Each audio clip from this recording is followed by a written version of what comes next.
Morning. Welcome to everyone who's joined us. Thank you very much. This is the first in a series that we're going to be going through over the next year, is having a look at a different aspect of board effectiveness from those that I've often looked at as genius boards. I'm Sharon Constançon, CEO of Genius Boards. We've often looked at the governance aspect, we've looked at behavior, we've looked at people, we've looked at dynamics, we've looked at leadership. So we have many in our series. Now what we're going to be looking at is a series around well-being. It's actually about not the person's character, not the person's capabilities, but this time we're going to be looking at the person inside themselves. Where are they today? Are they today in a good place? Are they today in a place they would rather be elsewhere? Are they present in the moment? Are they feeling good about themselves? Are there things that we need to support our team? And I think one thing that COVID has brought all of us is that opportunity to think about how do we support our teams? How do we support our staff? And all stakeholders with whom the board are operating are all critical. They are all humans. And all these humans have frailties, have challenges, aren't sitting at their strongest point of resilience, don't know how to be agile, are threatened by change, threatened by their own state of mind. I mean, I know how many people at the moment who they themselves, or their families, or many in their families, are really, really struggling. And you think, why is something like this so different? And I'm hoping Erica is going to give us some insights today as to what has actually changed in all our lives. But the one thing from a board perspective that has really positively changed is COVID has given us the space where we have permission to talk about person's well-being. We now can say, if you're not well, it's okay to talk about it. You're not going to lose your job. We are going to be there for you, even if it's only just that shoulder to cry on that might be needed from time to time. So we need to understand that we are human and we're there for other humans. And what we're doing in this series going forward is actually helping boards to understand the humanity of our people and how that strength is going to bring effectiveness to our boards. But you didn't come here only to listen to me. I'm the one who's going to be asking most of the questions, not doing most of the talking.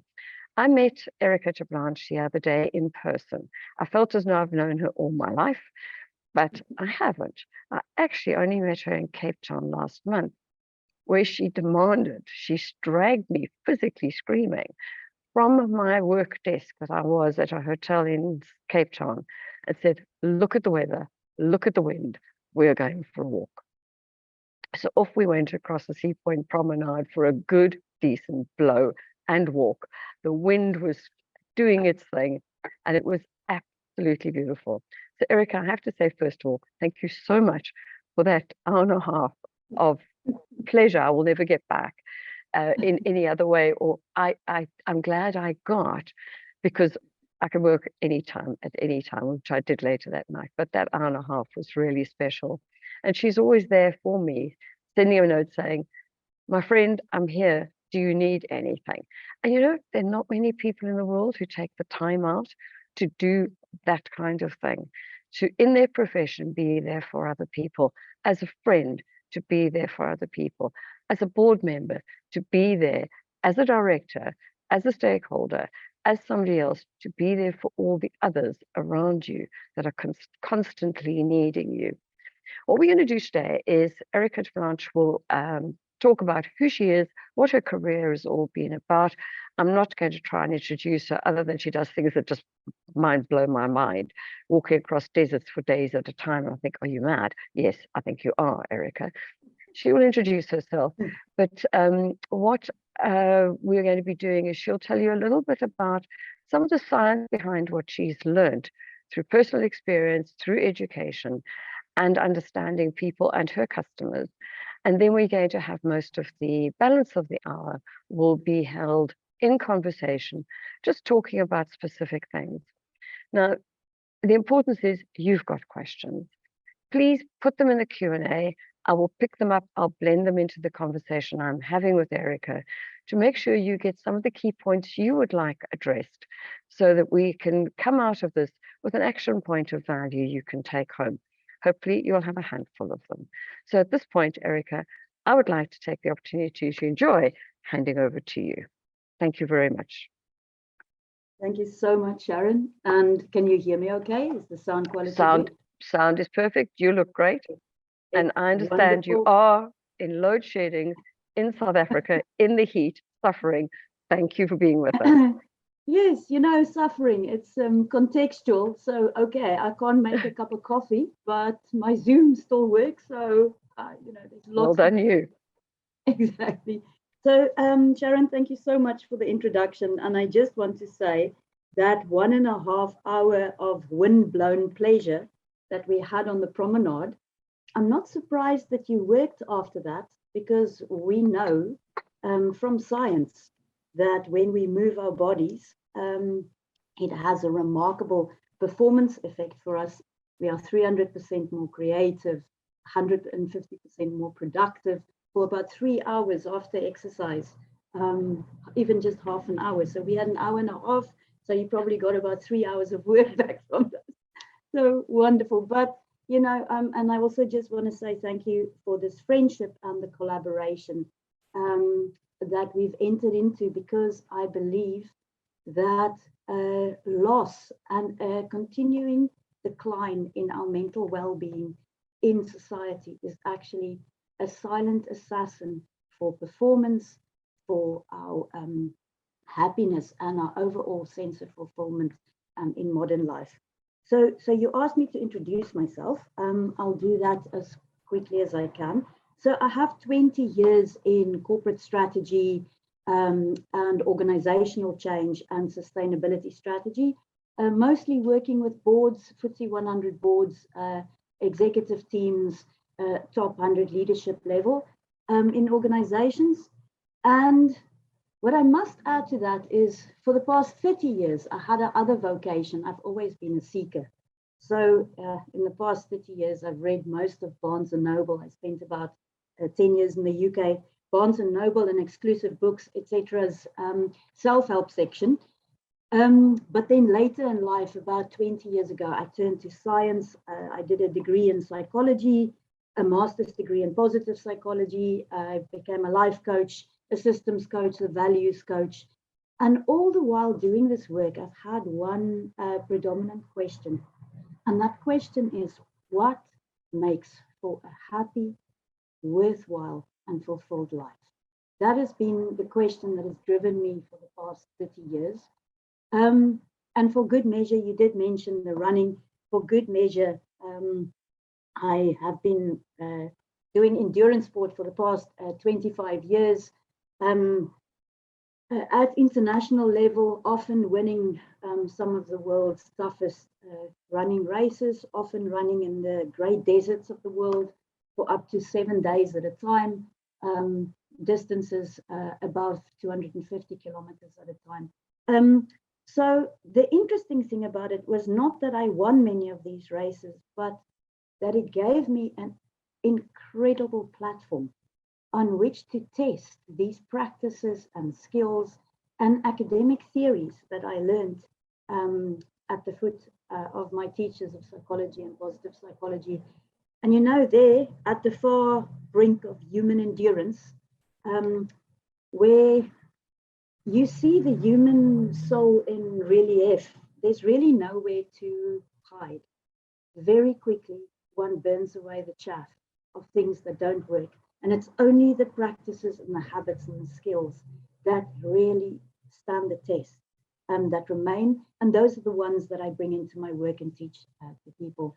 So that's a brief introduction of life before and life today. And maybe just to add, from this vocation, I have started 2 businesses. I'm the founder of Teachable to Fish in Greece. I believe deeply in nature immersion for accelerated change. So we go on life-changing adventures on the Aegean Sea in Greece. And then I am the founder of Thrive Guru, which brings the science and the skills and practices of well-being into corporates and into schools, because that is absolutely necessary.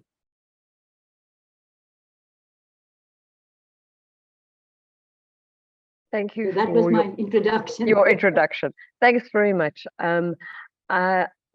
Talking about your book and Greece and immersing into doing things in nature, you actually did the virtual London Marathon with the South African Chamber with us, and you actually did it in Greece. So that brings back another correlation we have together, even though we didn't know each other. But I know now there are some key points that you would like to bring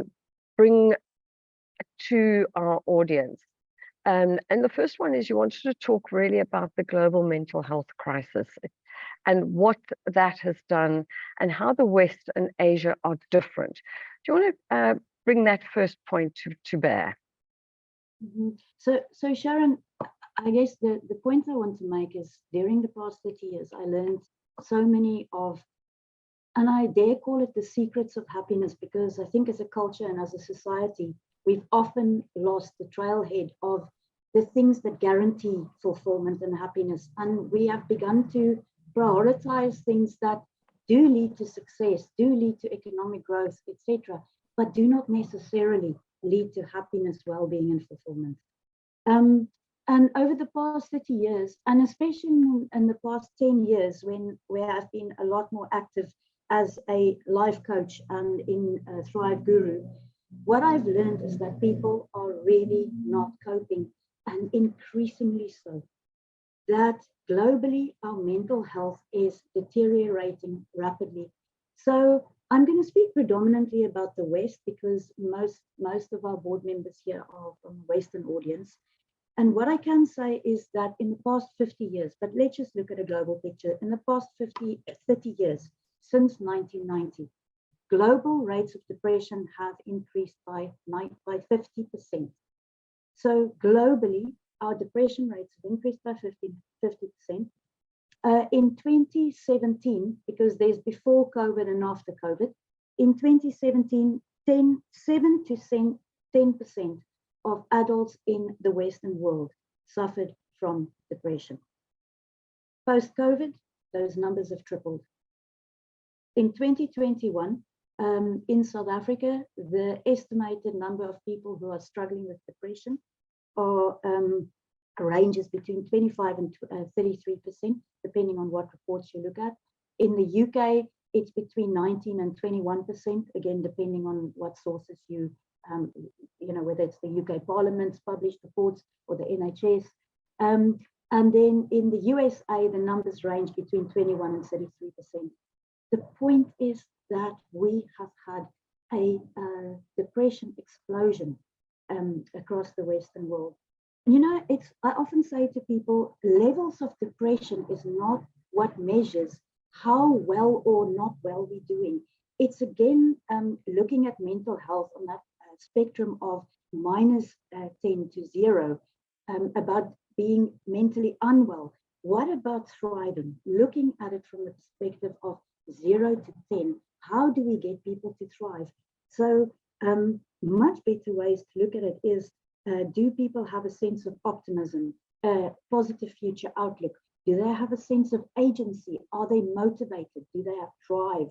Do they have the cognition to struggle through complexity and rapid change and accelerated change? Do they have a healthy sense of self? And how strong and how healthy is their mind-body connection? Those are the metrics of well-being.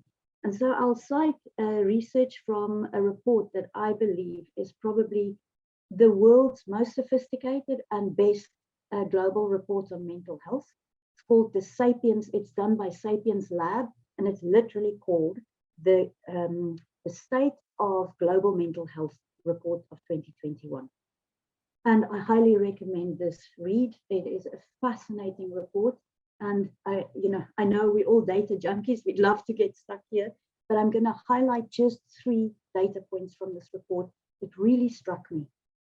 So the first data point is that out of the bottom 10 countries, so there were 34 countries surveyed, Next year, there'll be 72 countries in the survey. 250,000 people participated in the survey. Of the bottom 10 countries, 7 were of the core Anglosphere. 7 of the bottom 10 countries had large English-speaking population. That struck me. Of the top 10 countries, 7, so the ones with the top 10 mental health scores, 7 of those countries had individual collectivist cultures rather than individualistic cultures. And that was very interesting. The bottom 2 countries with the lowest mental health scores were the UK and South Africa. And what is very interesting about that is that these 2 countries' socioeconomic realities are almost the polar opposite. Do you have electricity right now? We don't. But if you look at the socioeconomic structure, if you look at our various challenges or socioeconomic challenges, it is very different in the UK. Your unemployment rate's about, what, 4% now? In our youth sector, it's up to 55%. So very, very different. Gini coefficient, name it, on every structural element we are different. The third most poignant point from this report, and the one that actually really made me sit up most, is the fact that the cohort that were worse off than any other cohort, the unemployed, the poor, the uneducated, even in the worst off countries, the cohort that was worse off globally in every single of the 34 countries was the age cohort of our 18 to 24-year-olds globally. And here's the kicker. 10 years ago, they were by far the happiest cohort. They were up here with respect to their mental health. 10 years later, 13 years later, since 2010, they are at the very bottom. What this means in the Anglosphere, in the core Anglosphere, is actually that 1 in 2 of our young people, 50% of them are struggling mentally. And the pervasive emotions that our young people report on a daily basis, and the ones that give the most difficulty, is anxiety, sadness, and a feeling of hopelessness. So, you know, I could continue with the data and cite so many reports. The point I'm trying to make here is that we are facing a global mental health crisis, that it is getting worse, it is going the opposite way. And in fact, we are in the golden age of humanity, when everything else is going the other way. Health, longevity, personal choice, personal freedom, our personal income, all of these things have rapidly improved over and it's the best it's ever been in the history of humankind in the Western world at the very least. And yet our happiness are going the other way. So something what's going wrong? What is it? What has happened for our youth to be so anxious? What has happened for people to not feel their life is worthy when we've got all this good stuff around us? So, you know, Sharon, I could make a massive mistake now and put my foot squarely into a very, very deep hole. The point is there are many things that have changed, but I'm going to throw out a few words. I'm not giving you a theory of why the world's mental health is deteriorating, but I'll give you some windsocks, not the wind, some windsocks. One windsock is there's something about our children having grown up in the baby boomer era, in the golden age. There's something around expectation that's high, resilience that's low. So if you look at the resilience of young people, it's not what it should, it's not, so I'm gonna put the word out there as resilience. There's also a very other big phenomenon that has considerably shifted and changed, fundamentally changed our lives over the past 10 years, and that's the rise of social media. And social media in itself is not wrong or harmful. Overuse of social media is the dilemma, because when there's overuse of social media, it takes the place of human connection. It takes the place of healthy opportunities to build healthy self-esteem. It takes the place of us actually going outside and getting a little bit of sunshine and moving our bodies and playing. So we're stuck indoors on a screen. A recent study showed that children are 8 times more likely sitting on a screen than playing outside. I think those statistics were from 2015. I think if we had to look at the statistics now, we'd probably not want to know them. The point is, there's a whole lot of things that have changed in our society, but it comes back to things around building mental and emotional resilience and building good human relationships and a very good sense of self. But I'm going to just sear that one for now and just say we are facing this global mental health crisis. And of course, there are issues, structural issues. Poverty does matter. Gini coefficient does matter. It does matter whether you're employed or not, or educated or not, but it is not the whole story. And really, the answer begins to emerge when you begin to look at human happiness and human well-being from the perspective of what it is to be human and what it is that we value as humans and what intrinsically and authentically makes us happy. And this is where the science comes in. And that's my second point that I want to make. We have this global mental health crisis, and it really doesn't have to be so. You know, in the past 20 years, 25 years, the chair of the American Psychology Association, Dr. Martin Seligman, he was the chair for 20 years. During his tenure as chair, what he was very sad about was the fact that most of our psychology, as we mentioned before, focuses on helping people to not be ill. So -10 to 0. How do you get somebody from not coping to 0? 0 is languishing. It's not thriving. Dr. Martin Seligman challenged his colleagues and he said, please begin to shift some of your research attention, your deliberate research attention to how do you get people from 0 to 10? How do you help somebody from languishing to being okay to actually thriving?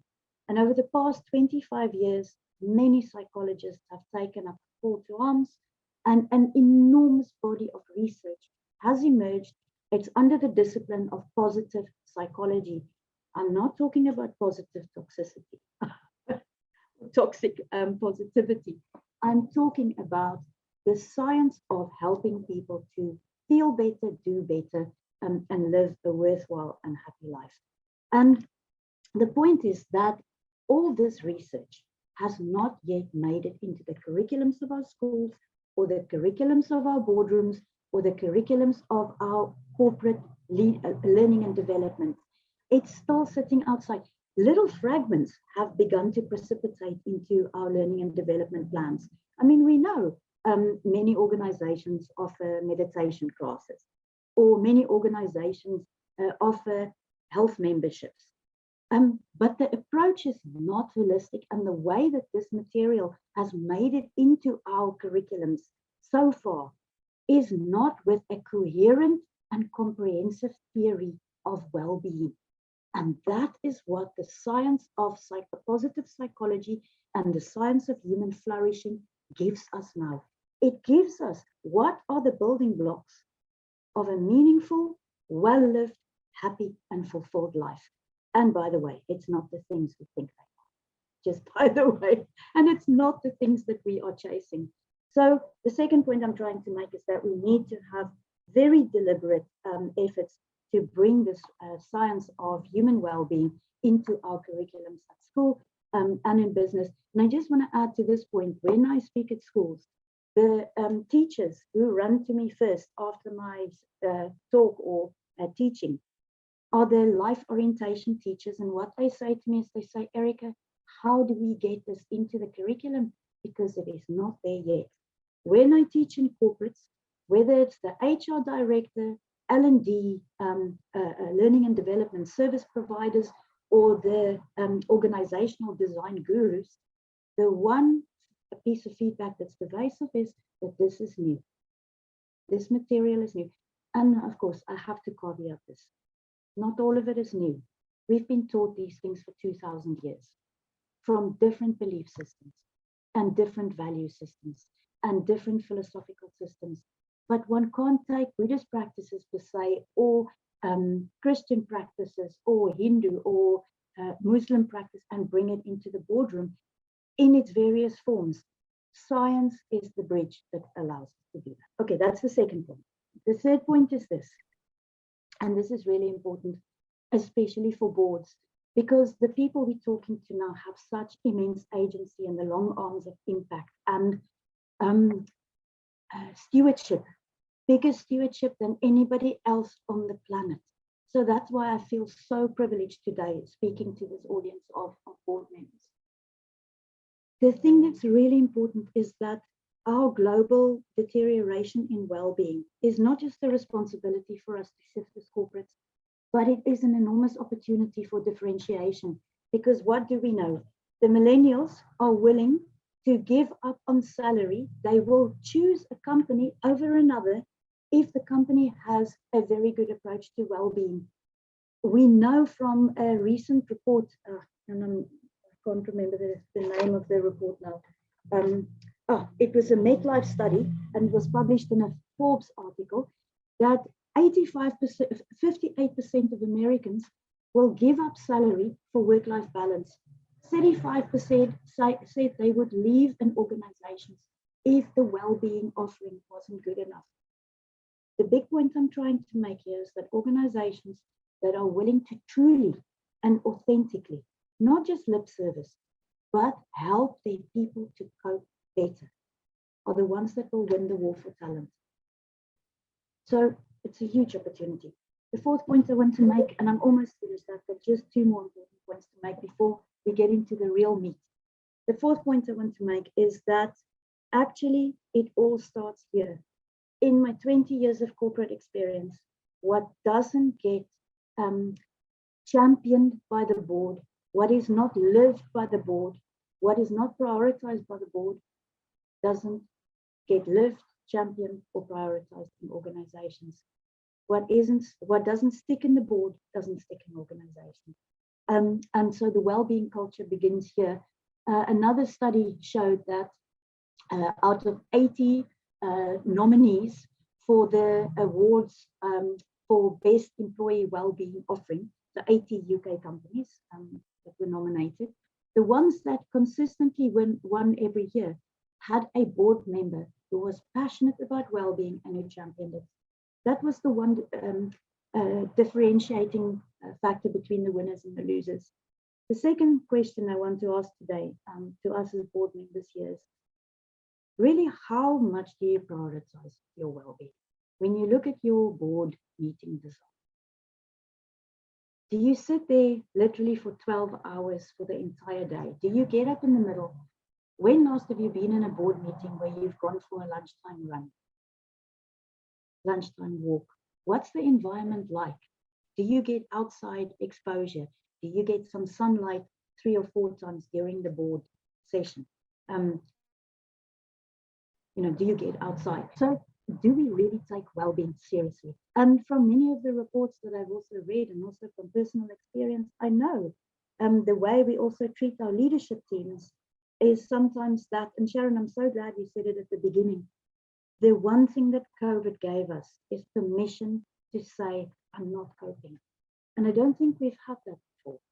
So my question today is really, well-being needs to start at board level. How good is your well-being? And do you really know how to shift it and dial it up and get it better and really stand as a champion and example of good well-being for the organization? Then the last point I want to make is actually that the skills, the scientifically validated skills of well-being and happiness, what science calls eudaimonic happiness, which is that deep, lasting feeling of having a pleasant, enjoyable, and deeply fulfilling, meaningful life. The skills and practices to get there, the highways to get to that place, are easy to learn, they are easy to teach, and it's not rocket science, but if we have a theory of it and a theory of well-being, we can really help our people to move the dial without having to bring in fancy tech equipment or apps to measure their heart rate or fruit or healthy lunches. That is not where it's so Sharon, I want to leave this open to you because I really want to get into those skills and practices. There's lots that we want to cover that we've got specifically planned that we're going to talk about. But just quickly, you left us hanging on a thread a moment ago. Questions are already coming in, which is magic, and I will pick those up appropriately. You said we can, everybody, each one of us, do something. So there's two things I'd like to explore.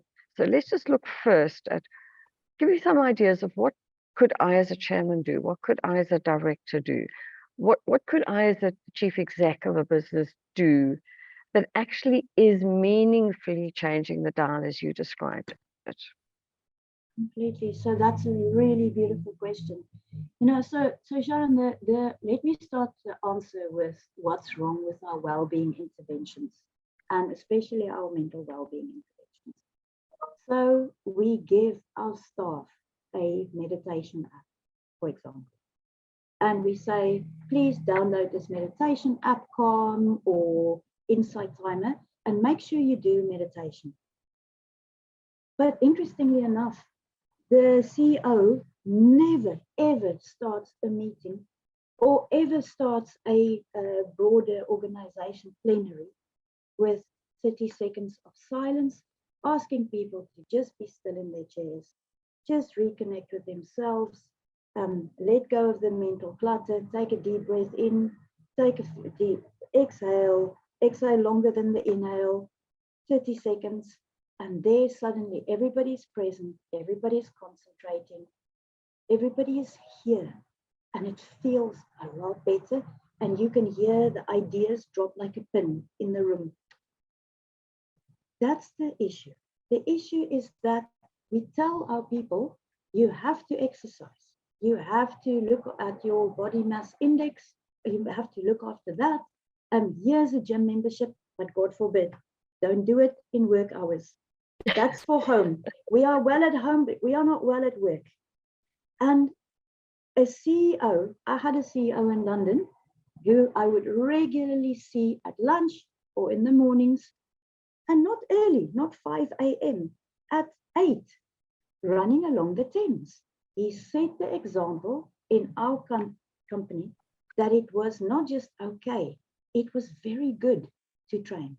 So the one thing that I can say, the first thing I can say as a chairman, as a director, as a CEO, you have to know what the skills are of well-being. And then you need to live it, and you need to live it visibly so that people can see what you're doing. When you are taking the podium and you have to give the annual results, then you can jokingly say to your staff, you know, those breathing practices that you learn in your wellness programs? I've just done one, and or I just did one before I did the investor presentation, and I felt really powerful and strong. You know, that 478.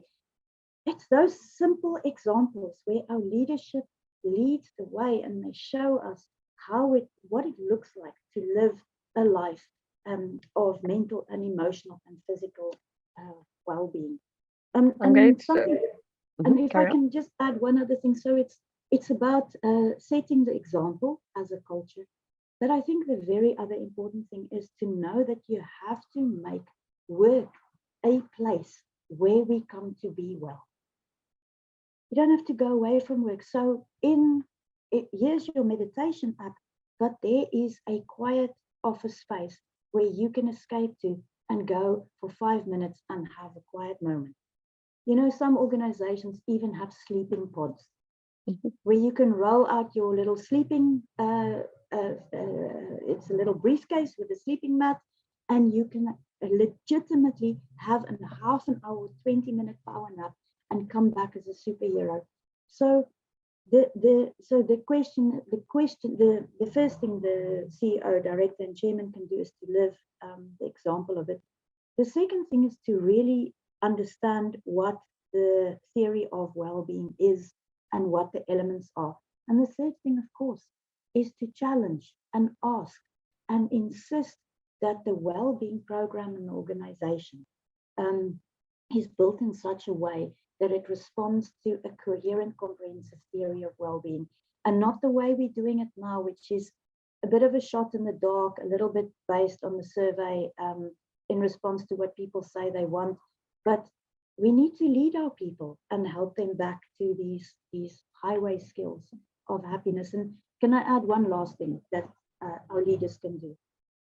We know that a manager has significantly more impact on a personal well-being than their spouse. Don't know if you knew that. But your manager determines whether you are miserable or not at work and sometimes out of work. So the one thing that we can do is to insist that our managers get very equipped on the skills, at the very least, of mental well-being and relationship, because those are the people who really impact the mental well-being of our people the most. And so those are maybe 4 things that we can do. Thank you. Extremely insightful in all of those. And it brings to mind the no-go territory of seeing a board chairman slouched in this particular case, his chair, literally slouched down, half awake, half present, definitely not even engaged in the agenda, least of all the agendas you're talking about, or the ESG agendas we should be talking about, and all the things that we should be now considering in board conversations that we haven't done before. So just one other question is, we set our vision, mission, purpose of an organization. Our purpose has changed hugely recently because we've taken into account that we're not only there about profit. One of the reasons we're there is about our planet and our people. So we're there for our people now in a way that many purpose statements would not even have seen the light of day 10 years ago. So how do you think purpose statements could change to bring not just this people element, but what element of our people might come into a future purpose statement?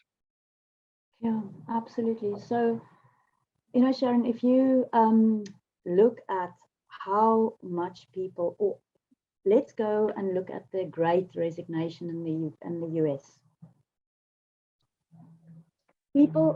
Employers are struggling to employ people because during COVID, when people left, they tasted a different life than the life of stress and burnout. 89% of people in the US say that they left because of reasons of burnout and stress. And they will not consider going back to employment as normal. Because at work, we always had in our purpose statements this one overarching mission, and that was profit against all odds and no matter what it takes. You know, I remember in my MBA here that there was a particular case study, and it was put forward as one of the most illustrious businessmen, and I'm not going to say who it was, of all time. And it spoke about the CEO firing a third of his workforce because they didn't make the bottom 10% of the performance curve. You know, so he would always fire the bottom 10% of the performance curve.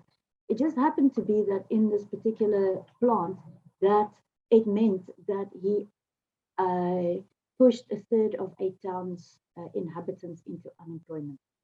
And the town eventually, I think the town became a ghost town over time. And I remember thinking, how is it that we honor this behavior? That actually we applaud it and we say that this is good business. How could this be good business? This was, when did I do my MBA? In the year 2000. So a good 23 years ago. I think things have changed absolutely fundamentally. So, and thank the heavens for that, because if you ask CEOs and if you ask leadership teams, what degree of employee well-being or to what degree employee well-being is important for the performance in their organization, you would get in the majority of CEOs and leadership teams would say that this is absolutely critically important. But you know, when we talk about people, we need to literally say in our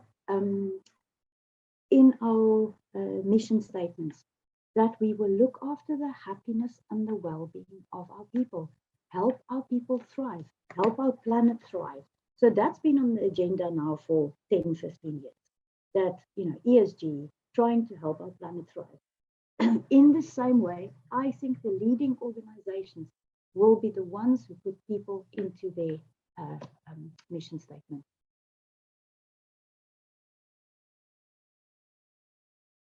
Don't make the normal slip of not going unmuted first.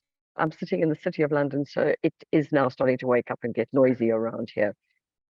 One of the things we talked about wanting to cover was the P for positive emotion and resilience and giving people some of the skills. You have covered that to a certain extent, but is there anything you want to add around some of the actual skills we can adopt personally to actually give us that moving from 0 to 10 kind of gradient that you're talking about? You were talking about the cultivated mind. Absolutely. So Sharon, if you will permit me, I just quickly want to take a step back, because I'm all about the construct in which we look at well-being. And it is really important that we understand that well-being is a holistic and a whole person concept. And, you know, the one thing that science has given us is the inquiry into what are the building blocks of the well-lived life.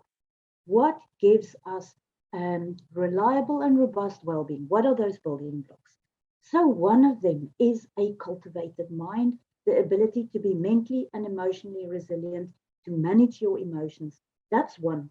I want to introduce at this point Dr. Martin Seligman's PERMA V model. Dr. Martin Seligman and his colleagues over a 25-year period asked a question as to what are the building blocks of happiness and well-being. And they came up, and there are many models of these. There's the RIF model that brings in autonomy as a critical element. But Dr. Martin Seligman's is probably the oldest, most respected, and most used model of happiness. And it has 6 elements.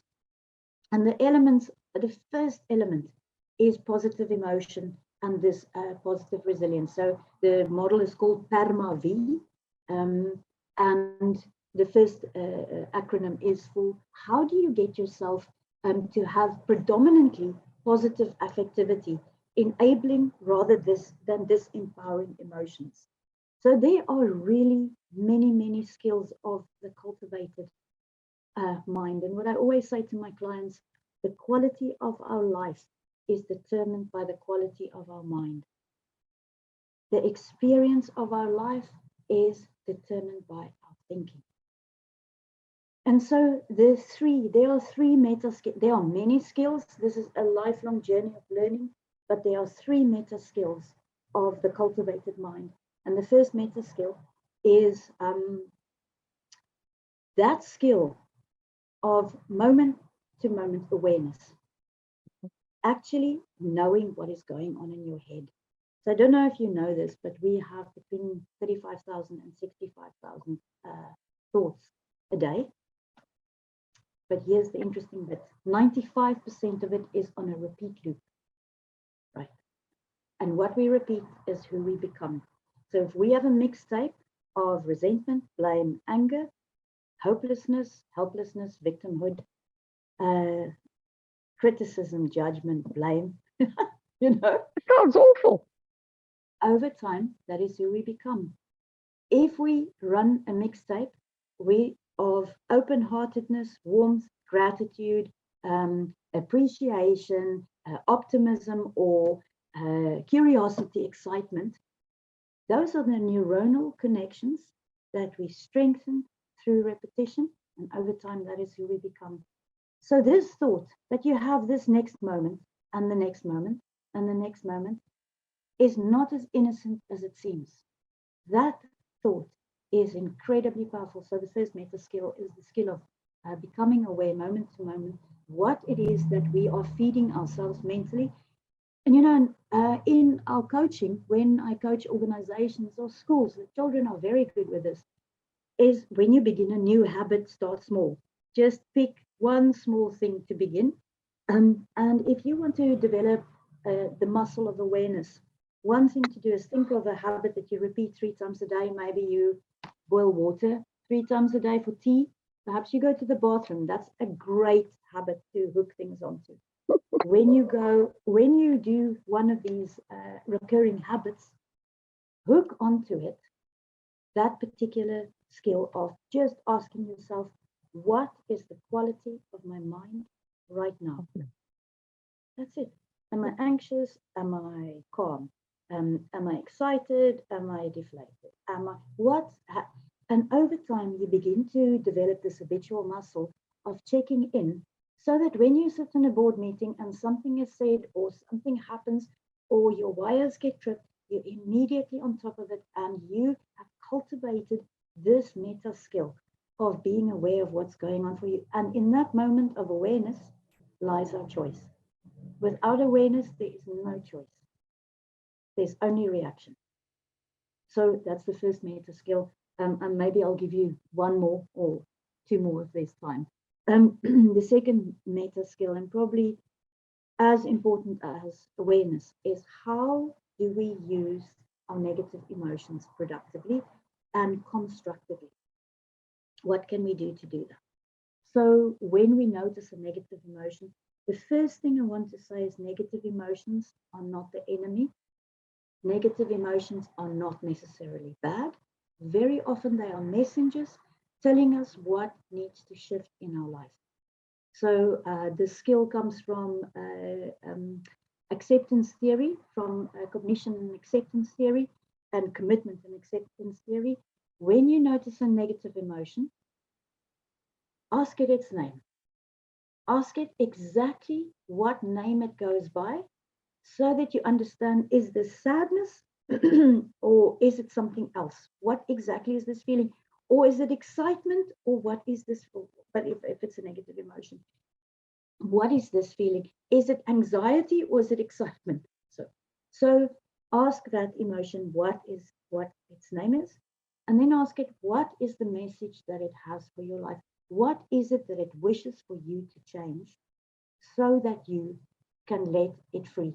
We always joke, we say, sit it down, make it a cup of tea, ask it what message it brought you, then get up, wash the cup, do the thing that's needed to do to move this negative emotion on, and then step out of it. So because I don't know if you know that beautiful Rumi poem, the guest house. Rumi says, welcome them all because they all bring a message. And very often, if we do not acknowledge our negative emotions, give it a name, what they do is they don't leave by the front door. They get under the carpet or in the cupboard, and at inopportune moments, they will reappear until such time that you sit them down for a cup of tea. So the third meta skill of positive emotion is how do you get yourself into an adaptive, positive, and enabling mind state at will. The work of Dr. Barbara Fredrickson is very informing in this case. She talks about the broad and bold theory that the moment we begin to get in an upward spiral of positive emotion, what happens is that your cognition broadens. It's really important if you're in a board that your cognition is broad, that you are able to really lean in and think with great effect and with great skill. So your cognition broadens. What happens is that your ability to connect and communicate improves. Just think of yourself when you're in a happy state. Say if you have feelings of excitement or curiosity, you are far more willing to try things. So your courage improves. Therefore, your personal growth improves. Your relationships improve because people are drawn to you. It's easier to be with you. Your performance improves because your cognition is improved and broadened. So in the broad and bold theory, how do we get ourselves into positive mind states at will? Because we know it supports our life and that it supports our performance. So one of the big skills, You know, in positive psychology, we looked at all the emotions and tried to understand which emotions are the most powerful to enable us and to enable our well-being. And there are three emotions. And I think if I say them, you will say these are very familiar. I have definitely heard that on a Sunday sermon. But the three most powerful emotions that most support our well-being and that most enable us is love and compassion, first one, hope and belief, so call it big hope, and gratitude. Those are the three power ones. And we also know in positive psychology, and you know, power practices that really, really work, that robustly have been repeated in scientific experiments over a 20-year period with very, very large numbers of people, and robustly have shown positive effect on well-being for many months after the intervention. And one of the most powerful practices yet is a gratitude practice. And I know everybody knows about gratitude journal. Is that giving it, receiving it, or both? It's actually the giving. It's actually getting into that cognitive state where you appreciate rather than criticize or feel discontent for what you have. Because at any point in our life, 10 things are right and 10 things are wrong. What you put your attention on is how you experience your life. So in the gratitude practice, it really helps us when we begin to focus on the things that are there and that are right. And the science is unequivocal that even in my own life, you know, Sharon, when we go to the desert and we run those vast distances, I know at some point I'm going to hit a dark night of the soul. I know it.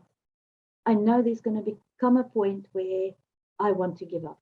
And it's normally on that 100-kilometer stretch, because on one of the days we run 100 kilometers into the night.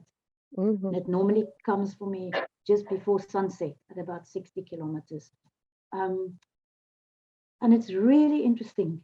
I prepare for these. I know they're going to come, and I prepare for these moments like a warrior. I make a long list of the people I love, the things in my life I'm grateful for, and I pull that gratitude list out.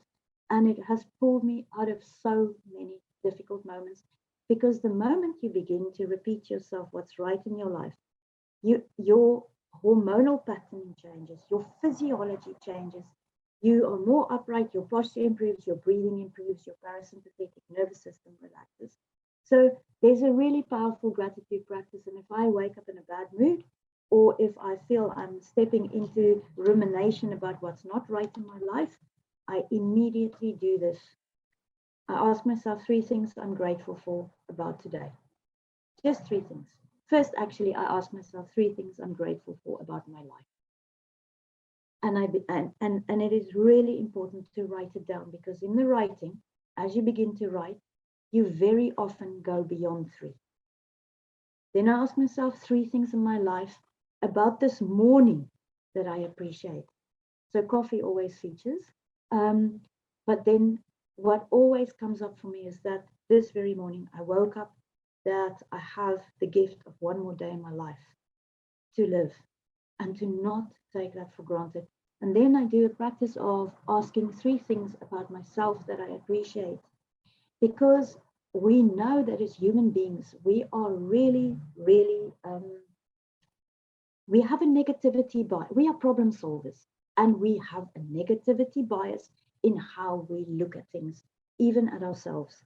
So we tend to focus on the 5% that is not yet there, that's not yet right, and we forget the 95% that is not there, that is there, that we should celebrate.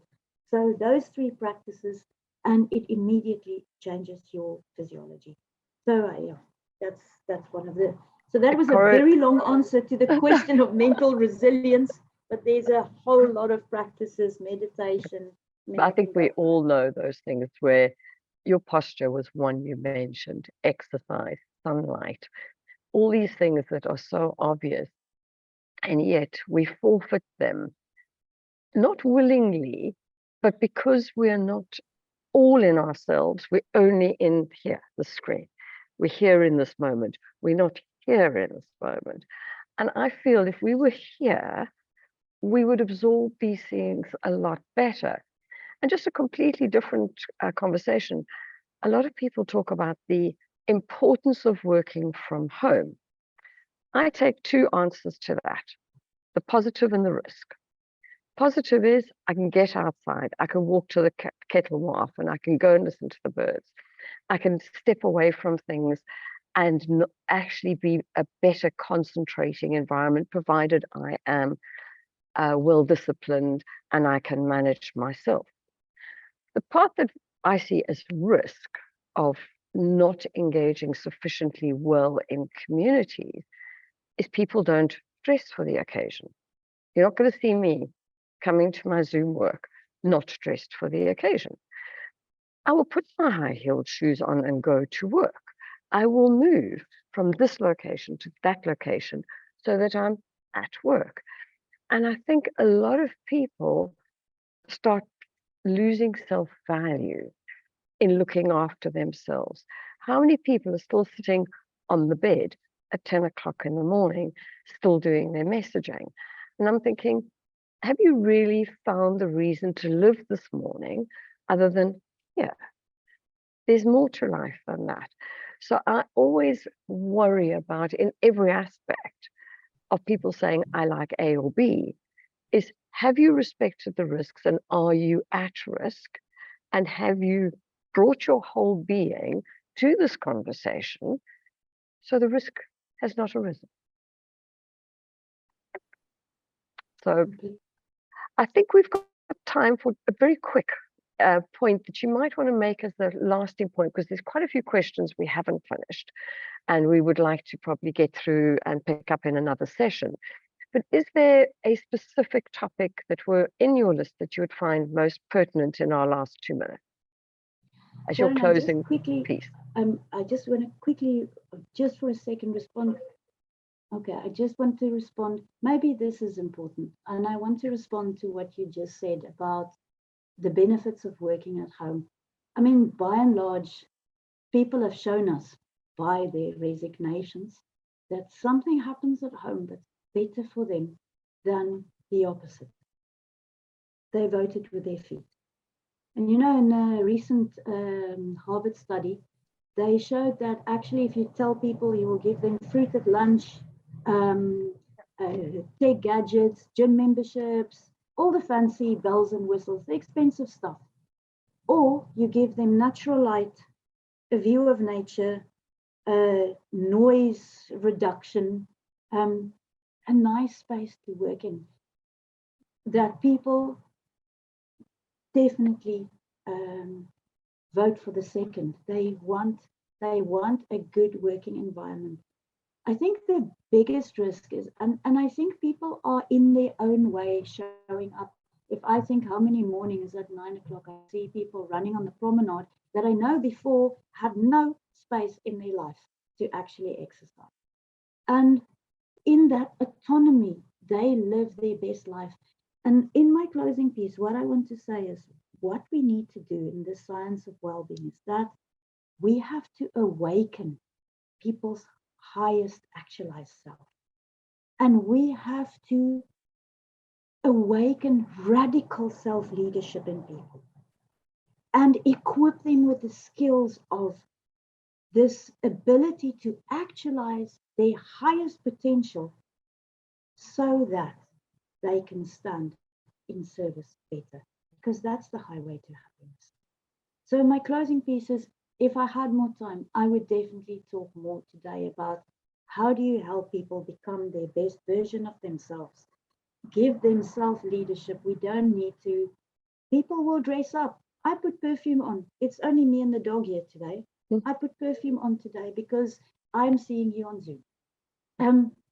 So help people to lead themselves towards their best self. But here is the important point, not just for that, so that they can stand in service of something greater than themselves, because the research tells us that that is the highway of the fulfilled and happy life. I couldn't put it better. I get up to service others, but you've just put it in the most beautiful words. Thank you so much, Erica. We'll see you in a month or so's time to pick up on some other very specific subjects around our board, our people, and well-being. You've been an inspiration. You've given us some real tricks of the trade to take home and to take back to our boardrooms. I thank you hugely, 100%. That was magic. Thank you, everybody, and thanks for staying on for the extra few moments. Thanks a lot, and thanks for the questions.